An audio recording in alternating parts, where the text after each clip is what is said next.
Paul, to listen to me. What's done is done. The deed's done, not the thought. You've got a life to live. I don't know. I'm not sure. A brilliant career. My father always said that. Your father was right. He was never right about anything.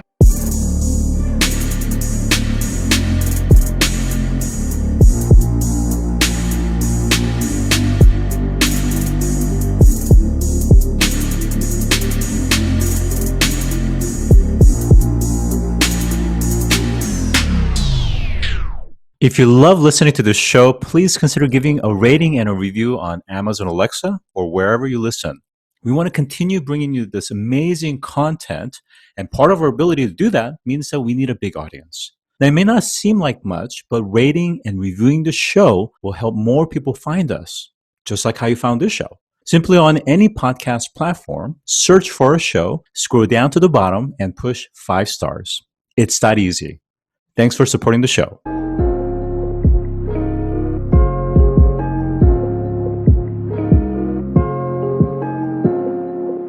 Today, I'm joined by Dan Katz, who is the CEO of Orbital Sidekick, which is a space-based infrastructure of hyperspectral sensors to provide monitoring services. Welcome to the show today. Thank you so much, Scott. It's a pleasure to be here today. All right. So your background is in physics and aerospace engineering. And before the current stuff that you're working on, you worked at Maxar that provided integrated space infrastructure and Earth intelligence. Can you tell us more? Yeah, absolutely. So actually, my co-founder, Tushar Prabhakar, and myself both worked at Space Systems Loral, which is now Maxar. They were acquired a few years ago. And while we were there, we were part of the systems engineering and propulsion systems groups. And between the two of us in our group, we collectively designed, built, tested, launched, and operated over 30 large geostationary communication satellites for companies like DirecTV, Dish Network, SiriusXM Radio, and a few others out there. So it was during our time there that this was in the 2012 to 2016 timeframe, where an SSL at the time, again now Maxar, was really more of the old commercial aerospace. They've been around since the 50s. They started off as Ford Aerospace, if you can believe it, And so what we're seeing now is kind of this new commercial space sector, new space 2.0. SpaceX is kind of like the driving force behind it. And so SSL at the time was really part of the old guard.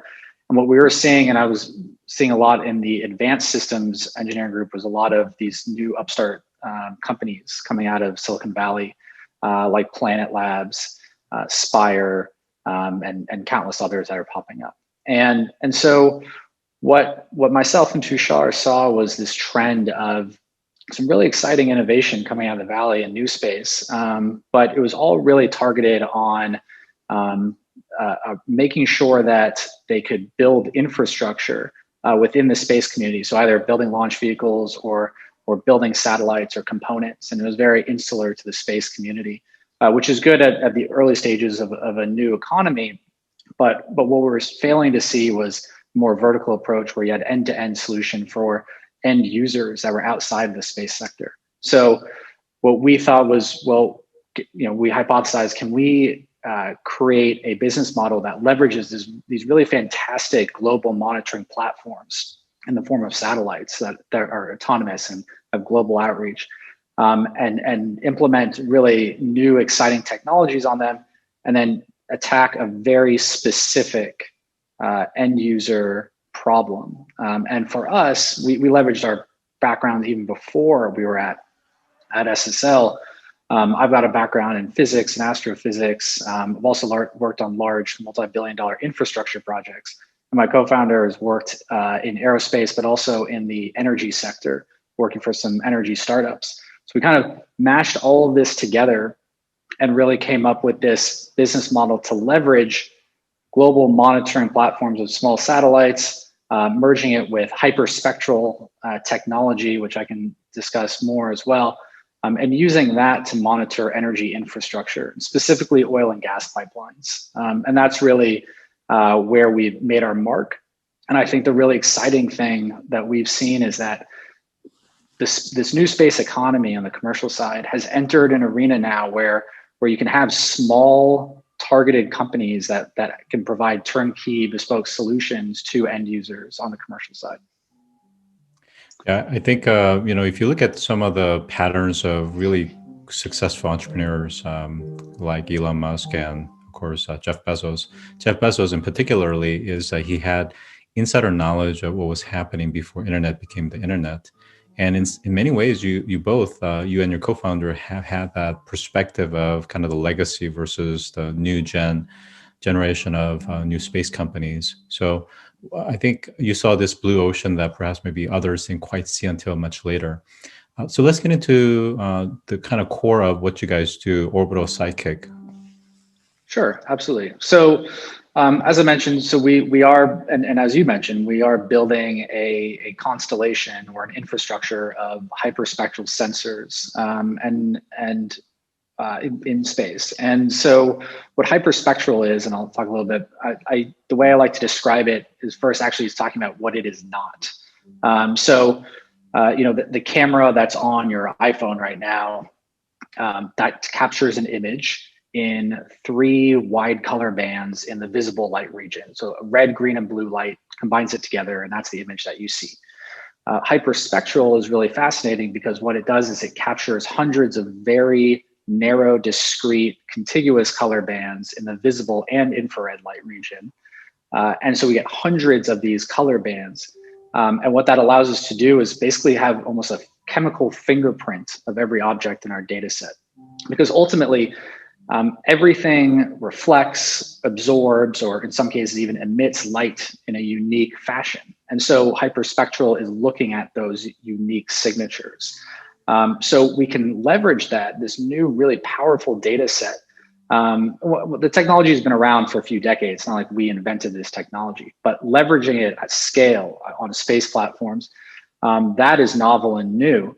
And being able to leverage new edge computing capabilities on satellite platforms to more rapidly extract actionable information from these really powerful data sets. So what we can do is we can then instantaneously or in near real time deliver insights to our customers at the end, which right now initially is, as I mentioned, oil and gas pipeline operators for things like leak detection, leak prevention, regulatory compliance.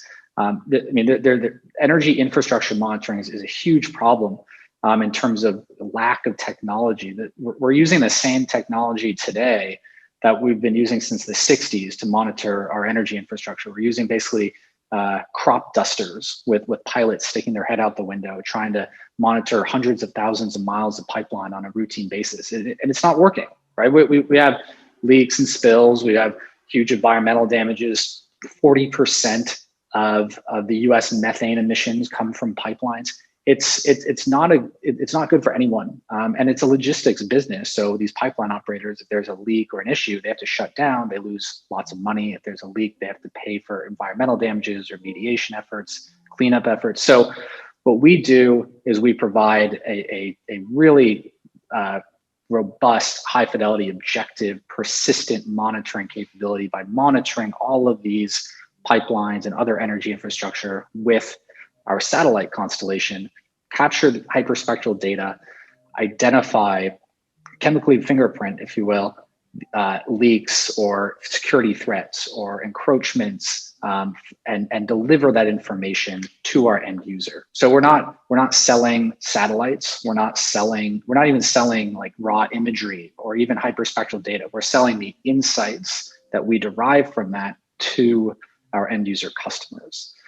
So that's really the crux of it. And now we have this initial entry point, again, with oil and gas pipeline monitoring, but this model can be scaled and applied to myriad different markets. And so we're really just building we're just laying down the railroad ties of a much larger and longer infrastructure that we're planning to go after new and exciting new markets, not just within energy, but even beyond. And we also have considerable defense applications, and I can talk about that more later. But that's kind of just a start.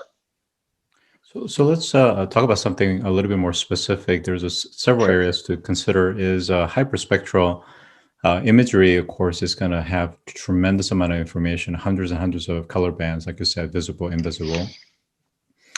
So there's an issue of storage on board, as well as there's issues around compression, and then of course the downstreaming of that data to the ground as well. And then the other aspect is the miniaturization of the actual cameras themselves. Can you talk about those distinct aspects, and then where you guys specifically really excel in terms of an IP or patent or trade secret?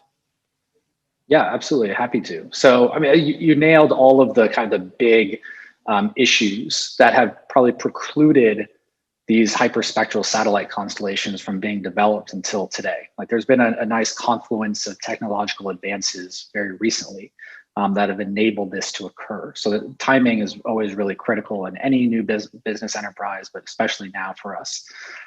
So I mean, if we talk about the data size, so yeah, absolutely, right? If we're collecting, if normal satellites are collecting 3 color bands and we're collecting 500 color bands, you can imagine that we're getting 2 orders of magnitude more data than our competitors, right? So how do you handle that data? So yeah, compression and bringing data down, that's one area of it. But as I mentioned before, I think what we're unlocking at Orbital Sidekick is onboard processing of this data itself. So extracting the information and this unique signatures that we need on the spacecraft itself, and then just downlinking the relevant information. So I don't have to download the entire data set. So it's not like we're downloading petabytes of data on a daily basis. We can extract the valuable information. So whether that's a GPS location of a leak, that's really the only piece of information that you're bringing down to the ground. Now, of course, there are absolutely instances where we want to bring the entire data set down, but we can prioritize which sets we bring down based on the relevance to our customer. So that's a really critical enabling tool that we've developed internally. And I think that's critical for really any type of Earth observation moving forward. I think that's going to be really valuable. So that's definitely enabled us. You talked about miniaturization of the sensors themselves. So we actually have a novel, so we work with our manufacturing partners, and we developed a novel hyperspectral system design that's a single sensor design for a wider range of wavelengths, which if you know more about, for those who are kind of more familiar with hyperspectral sensors, getting both visible and shortwave infrared light collection in one single sensor design is very challenging. And normally that's split between 2 different sensors, and you have to combine them together and do co-registration of pixels, and it becomes very complicated and messy. So what we have is a single sensor system design. So it makes things a lot cleaner, a lot easier, higher accuracy in terms of co-registration of pixels with GPS locations and radiometric corrections and atmospheric corrections. So that's a big thing for us on the hardware side. And then finally, we do have we do have patents in place to protect our use cases, utility patents over how we can go after our actual market within the oil and gas pipeline sector. So all of that has really helped us. And then, of course, I think one of the biggest things, though, at the end of the day, is we have gotten initial early contracts with oil and gas pipeline operators and energy companies. We've demonstrated our capability, and that's really critical. And we're not just a PowerPoint company, right? And I think this is a huge differentiation, right? Kind of that first mover advantage, being able to actually demonstrate the capabilities and technologies that we've put forth. So, it takes a while to get into space. So do whatever you have to do at the beginning to get your technology out there, to get your product out there. So we started by piggybacking on aerial surveillance flights by putting hyperspectral sensors on there and demonstrating the value of the data and the analytics engine that we've developed and the product that we're putting forth. So you start doing that, and then you graduate to getting sensors into space as quickly as possible. And we leveraged the International Space Station to do that. So we were able to put our first sensor on the International Space Station. It's a sensor that we literally built in my garage here in San Francisco between the 3 of us at the beginning. But we knew we had to do it at speed, and we had to demonstrate our ability to get to space and execute. And so really it's just been, trying things, putting things forth and demonstrating our viability. And that's given us traction within our customer base and giving them the faith, putting their faith in us that, even though we're a small team, early stage, that we can still get in with some very large energy companies and provide services. So I want to go back to the comment about the sensor, the hardware. I think that's quite unique in terms of the ability to really, in a single sensor, be able to actually, synthesize and process across the full visible as well as the short range. I think that's pretty significant. And the other piece that I think that I noted is typically others are, their approach is bring down the data, compress it or whatnot, bring it down, and then the analysis, including the atmospheric aspects, noise, other filters, that gets handled at the ground level. You guys are doing more of that edge processing on the sensor and of course on the satellite level. Is that correct? Correct. I mean, we're trying to do as much as possible on the platform itself, and so inevitably you can't do everything on the platform. You can't analyze every single piece of data. So as I said, there are going to be data sets that we will bring down, but instead of having to bring down, terabytes or even a petabyte of data every day, we can limit what we actually need. And there's been really good development, like radio development as well for space radios, that unlocking the Ka band to be able to get gigabit downlinking speed, so that data bottleneck isn't quite as extreme today as it was even just a few years ago. So that certainly helps. But if you want that kind of near real time or instantaneous notification for end users, and you want to reduce your data burden, because regardless of, even if you have really high data rates, you're still paying for it, right? There's a cost associated with bringing it down. So as much as possible. And I think that is definitely a trend the whole industry is heading, and commercial off the shelf components these days, like I mean, in the old aerospace, the old Space Guard, like at Maxar, the ones that have been around for decades, everything had to be radiation hardened, and everything had to have decades of heritage, because it would cost them $500 million to send a satellite up. So everything had to work. It had to be proven. It had to work for a long, for 15 years. But that meant that technology was stuck 15 years in the past. But now with the access to space, so much faster and easier and cheaper, orders of magnitude cheaper. I don't need to build a satellite that's going to last for 15 years. And I can build redundancy, not just in the components I put on the spacecraft, but also in the number of spacecraft I actually put up, because the cost to put a spacecraft up is so low now compared to what it used to be, that now I can use these the latest and greatest COTS CPUs and GPUs in order to perform this type of edge computing, which really, again, was not available even just a few years ago. So I want to focus a little bit on kind of this concurrency. So let's say you have, even with an oil and gas, but let's say as you start to move into other verticals and sectors, and the algorithms or the kinds of event-driven analysis are going to be different. So you're analyzing different sets of bands. Mm-hmm. How much of that concurrency can you actually support on the edge versus, let's say, doing that once it arrives at the ground or at the cloud level? Yeah, I mean, so we can do active filtering and we can be passive on the spacecraft. So if we need to start looking for different signatures for different customers at different locations, it's as simple as sending a tasking file that's a few kilobytes uplinking that to the spacecraft, and then there you go. All of a sudden, you're now looking for, instead of looking for oil and gas signatures, now we're looking for signatures of lithium or cobalt, or we're looking for we have defense use cases, and when we're helping the intelligence, surveillance, and reconnaissance mission for the NGA. I mean, it really is not a very limiting factor here. again, there with the caveat that there are always going to be certain use cases where you're going to be better. It's going to be better to bring data down to the ground, but we'll at least now know how to prioritize which data to bring down and which data we can leave on the platform.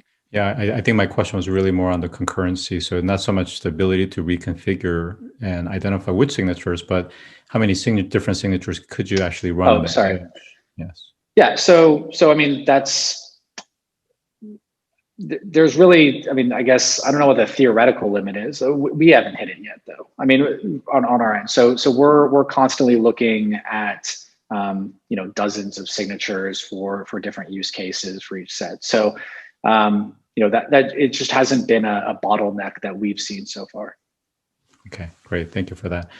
Before the start of the interview, I mentioned a few other startups that are starting to come into your space. Again, they're all very different, but you have folks like Metaspectra, Azotech, Satellite View, Pixel, and many others that's starting to come in. And certainly there's advantage to first mover, and you have a lot of that.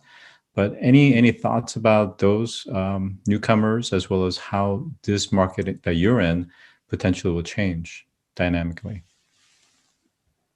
Sure. Well, I think that there's a lot of value in, I mean, there's a lot of space left in this space where we're not, kind of like a rising tide raises all boats. I think we're still very much in that situation in the Earth observation market. So, I welcome competition from others, even the hyperspectral arena. There's plenty of use cases and data sets to be captured and products to be developed. I think what's been apparent to us as we set ourselves apart is that we really are focused on the end user. And we are not just looking at capturing as much hyperspectral data as possible and selling pixels or selling spectral band. It really is about developing an end user product. So it is a more vertical approach. And I think and having that onboard processing capability is critical for that. And so there's also, I would also throw in there competitors who are looking at not owning any space assets and are just focusing on the analytics. So like Orbital Insight or Descartes Labs would be two that would kind of come to mind, who are pining for more sources of hyperspectral data because they understand the relevance and the power of it. But the timeliness, right? That data, geospatial data goes stale or can go stale pretty quickly. So having the advantage of owning the spacecraft and controlling them, being able to do that onboard processing and extracting the information, and then having an actual end user to sell that to, I think is a huge advantage, and will continue to make our case stronger. And then, lastly, there's a lot of international competition. I would say, being a U.S.-based company, it definitely provides us a nice leg up. We do have contracts with the U.S. government and on the defense side that have been invaluable for accelerating our development. Can you talk about the current, you mentioned a little bit about your flight heritage, but also in terms of your plans around Constellation, what would that look like? What's the time frame? And then when do you think you would start to look beyond oil and gas? Certainly. So we have another satellite launching coming up this summer, which is kind of a stepping stone for us to our constellation. Our full constellation is called GHOST, the Global Hyperspectral Observation Satellite Constellation. We just did a press release about that a few days ago. That constellation, it's a 6-satellite constellation composing of microsats that are about 100 kilograms each. That constellation is being built by a company called Astro Digital, which is here in the San Francisco Bay Area, close by to us. Those will be launching on SpaceX Falcon 9, their rideshare program. So basically kind of hitching a ride with a whole bunch of other satellites on a SpaceX rocket. And we're spacing those 6 satellites out over 3 separate launches with SpaceX. Part of that is development time between the satellites, but also kind of some risk mitigation and reduction as we deploy our satellites. So the first of those launches is scheduled for end of this year, and then the other two launches will be in the first half of 2022. So we're moving steadily forward. Very excited about the progress we've made. Super. That sounds great. And we're just about out of time. Because of this, the industry that you're in, and it really, I think the term is really dynamic, right? I think because you have some comparison to the legacy old space industry, being that you're at the frontier of space too, what are some of the kind of lessons learned that you've had that you can share with others? Sure.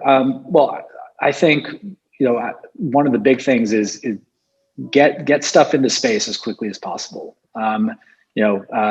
Move fast and break things. It's definitely something that, like, there are a lot of opportunities out there, more than you might think. If you can talk to government agencies, you can talk to various other groups that will allow you, like for us, getting onto the space station as quickly as possible was really made a big difference for us. Even if we knew that our system wouldn't perform at 100%, at this time, I would say perfect is definitely the enemy of good, which is something antithetical to old space. Old space, as I said before, it had to be perfect because there was so much money on the line and it took forever to get something built. But now we can move at speed, we can test in space, which I think is really critical and should not be lost on people. And I also realized I forgot to answer your last question about what other industries are we moving into. And I would say, the energy sector is very large. And so not just oil and gas pipeline. I think new energy exploration, energy storage, material exploration is a really hot button issue for us. Also looking at utility monitoring, working with companies like PG&E or CAL FIRE to help with reducing global wildfires by identifying high-risk areas for fire fuel indices. And there's a lot of other really cool products we can do on the environmental sustainability side too. Super. So with that, I've been joined by Dan Katz, who is the CEO of Orbital Sidekick. Thanks for joining today. If you've enjoyed this episode, take a moment to rate our show on any podcast platform that you listen to. Scroll down to the bottom and push 5 stars. It's that easy. And as always, thanks for listening.